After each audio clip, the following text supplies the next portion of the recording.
Bernie Sanders wrote an article in the New York Times, and it's basically a warning to the Democratic establishment to start representing average people or else. So it's actually kind of a chilling and ominous message if you look at it through the lens of maybe looking at a President Donald J. Trump. I mean, there's a chance that if that happens, we look back on this and we go, damn, how right he was. So, let's go through some of it here. He says the following, quote, "Surprise, surprise, workers in Britain, many of whom have seen a decline in their standard of living, while the very rich in their country have become much richer, have turned their backs on the European Union and a globalized economy that is failing them and their children. And it's not just the British who are suffering. That increasingly globalized economy, established and maintained by the world's economic elite, is failing people everywhere. Incredibly, the wealthiest 62 people on this planet own as much wealth as the bottom half of the world's population, around 3.6 billion people." Let's pause there for a second. Isn't that a fact that we don't bring up enough? Like, we've spoken about it, but I feel like that's something we should bring up at least every week. 62 people have more wealth than half the planet. 62 people have more wealth than about 3.6 billion people. Okay, look, I think most people are in favor of meritocracy to a certain extent. Like, okay, the harder you work, the further you go. Oh, you worked harder, here you make more money. But when you get to this point, that's obviously not the case. Like, it's obviously true that these 62 people didn't just work harder than half the people on the fucking planet. It's obvious that the system is rigged and that this has a lot to do with inheritance and that, you know, you're talking about a degree of wealth here which is so preposterous that it threatens the validity and the purity of the entire world governmental system. And that's the point. At a certain point, people go, oh, so this was never supposed to be fair. This was never supposed to be just. This was never supposed to be, you know, giving everybody a fair shot at success and material well-being and quality of life. This thing was rigged from day one. And people are right in that sentiment. So let's continue. He says the top 1% now owns more wealth than the whole of the bottom 99%. The very, very rich enjoy unimaginable luxury, while billions of people endure abject poverty, unemployment, and inadequate healthcare, education, housing, and drinking water. In America, in the last 15 years, nearly 60,000 factories in this country have closed, and more than 4.8 million well-paid manufacturing jobs have disappeared. Much of this is related to disastrous trade agreements that encourage corporations to move to low-wage countries. Despite major increases in productivity, the median male worker in America today is making $726 less than he did in 1973, while the median female worker is making $1,154 less than she did in 2007, after adjusting for inflation. Nearly 47 million Americans live in poverty, and an estimated 28 million have no health insurance, while many others are underinsured.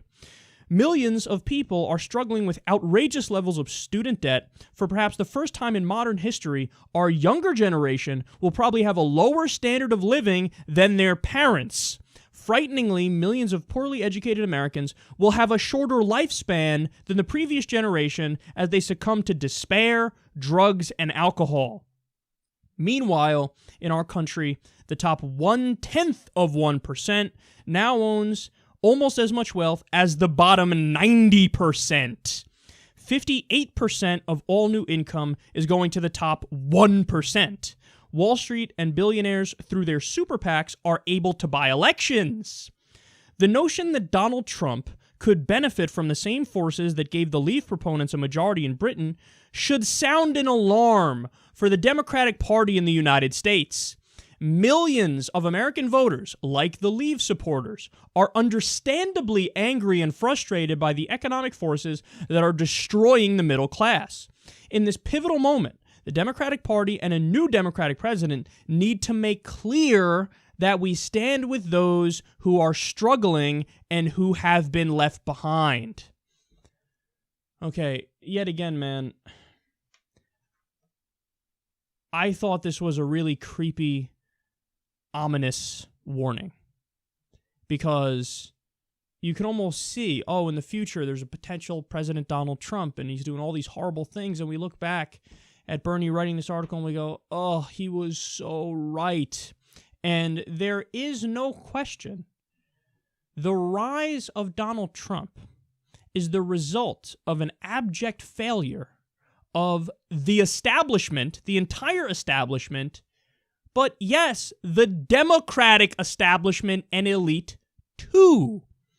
Because what is Hillary Clinton? Hillary Clinton is the establishment. She is the status quo. She is business as usual. She is the elite.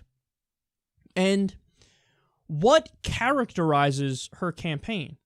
Well, hey, on social issues, I'm not a crazy person. I'm not a bigot. I'm not a racist. I'm not a xenophobe. I'm not Donald Trump. So yay, inclusion. Yay, diversity. Yay, let's be politically correct. Okay, now while that's happening, let's totally and utterly sell out to the corporatocracy. That's Hillary Clinton. Hillary Clinton is, what? I'll say flowery words like, let's break down all the barriers. What the fuck does that mean policy-wise? Break them down. The barriers are bad. Break them down. And then meanwhile, as she's paying lip service to modern liberal and progressive ideas on social issues, on economic issues, she's George W. Bush in a dress. On economic issues, the idea is, trade. Sure, I lobbied for the TPP 45 times. Sure, that ships more U.S. jobs overseas. Sure, that drives down wages. Sure, that takes away the sovereignty of many governments. Sure, it's got all these bad things to it. But hey, come on now. I told you I was for gay marriage. The fuck? Why can't I screw over everybody economically while I give you change or the status quo in the right direction on social issues? That ain't enough. That ain't enough. And that's what's happened. These Democratic elites have gotten so aloof that they think, okay, look, we just give them on the social issues, Yay, gay marriage. Yay, diversity. So we have the right position on social issues, and then we can do whatever the fuck we want on economic issues. And on economic issues, the entire Democratic elite, the entire establishment, is a wholly owned subsidiary of corporate America. I mean, Bernie Sanders said it repeatedly in the debates. Congress doesn't regulate Wall Street. Wall Street regulates Congress. So as a result of that, they're doing their bidding. And when you do their bidding, guess what? More offshore tax havens, more corporate subsidies, more ridiculous loopholes for them. Again, just corporate welfare. More bailouts, no accountability, no justice for crashing the economy. Give them whatever the fuck they want as you pretend like you're with the people because you're not a bigot and you're not a xenophobe. That's a low bar, man. That's a low bar. Sure, I give you credit for being right on social issues, but you're doing that to try to make people overlook the fact that on economic issues, you're almost all the same. Sure, there are minor differences. There's no doubt that even corporate Democrats are better, for example, on the minimum wage than Republicans, where at least, okay, yeah, we got to raise it. What are we going to do? We got to raise it. There's no doubt that in some ways they sprinkle in a little bit of being better on these issues, but overall, when you have a party that is so massively disconnected from the actual pain and suffering and increase in income inequality among the population, at a certain point, people are going to want to nuke the experiment. They're going to want to blow it up. And that's one of the things about Brexit that people are pointing out. That, yeah, okay, so some of the people involved in the movement, they genuinely are deeply anti-immigrant, and, there are strains of some people in the movement who you could say are racist or bigoted. But a lot of it also has to do with just economic suffering and pain and the idea that the country's left them behind and they don't have a high standard of living and their standard of living is going down as the elites keep making these trade deals that drive wages down, ship the jobs, overseas or just elsewhere in the case of Britain. And people go, okay, this ain't working. Let's go in the other direction, no matter how radical of a move it is. So it's just a deeply anti-establishment vote. And if Donald Trump continues to portray himself as the anti-establishment candidate, it doesn't matter how many times you mimic the words of the left and the ideas of the left on social issues, Hillary, you're going to get your ass handed to you. So the polls right now have her up. There's no doubt about that. But if you look at how they're running their campaigns, and I think the debates are going to be huge in this election, It's going to be pivotal, man. You're going to see, hey, if Donald Trump comes out roaring from Hillary's left on economics, and it appears like he is right now, where he goes against the TPP, he goes against free trade deals, he talks about how we got to bring jobs back to America. He keeps hammering these things. Make America great again. Make America great again. Make America great again. He might be a buffoon that won't actually do any of this stuff. But that rhetoric is going to be a lot more appealing than Hillary Clinton sitting there all mealy-mouthed saying, I don't like this trade deal, but I like trade deals in general, and we can't isolate ourselves from the world community, and we got to do these things economically to keep up and be competitive and stuff like that. People are going to go, okay, no. We see your apologetics and your tap dancing, and we know you're actually for these deals, as your record has shown, by the way. And at least he's saying, make America great again, bring jobs back here. Yeah, I'm going to be fucking protectionist. Yeah, I'm going to keep your job here. Yeah, I'm not going to ship any more overseas. That's going to resonate. That's going to resonate. So this is Bernie Sanders' warning, man. If you don't start taking the needs of average Americans, middle-class workers, seriously, they're going to drop a bomb on you, and they're going to say, yeah, we'll go with this guy, Trump. At least he's not the establishment. At least he's not the status quo. At least he's not business as usual. And you get the sense that Hillary Clinton is totally dismissive of this idea. She thinks she's got it in the bag so much that she goes out there and she runs her campaign on political correctness. Oh, you used a naughty word, Donald. Oh, let's attack you and make an ad against it. Yeah, he used adult language. You want to know why? He's a fucking adult. Who cares? That's what you're going to attack him on? That's what you're going to attack him on. That's what you're going to attack him on. So you attack that, oh my God, he's such a bigot, he's such a racist. Yeah, people know, and he's gotten this far anyway. So why did he get this far? Well, maybe it's the economic populism.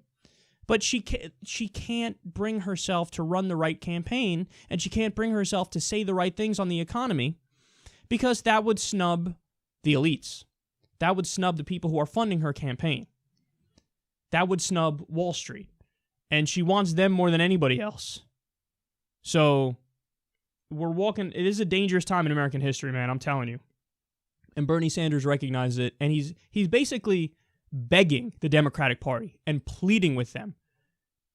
You guys gotta go left. You gotta go left. You gotta go left. And if you don't go left, it's President Donald Trump, and you'll have nobody to blame but your fucking selves. I'm warning you in advance. You gotta listen to me. You gotta go left for the sake of the country and for the sake of the world.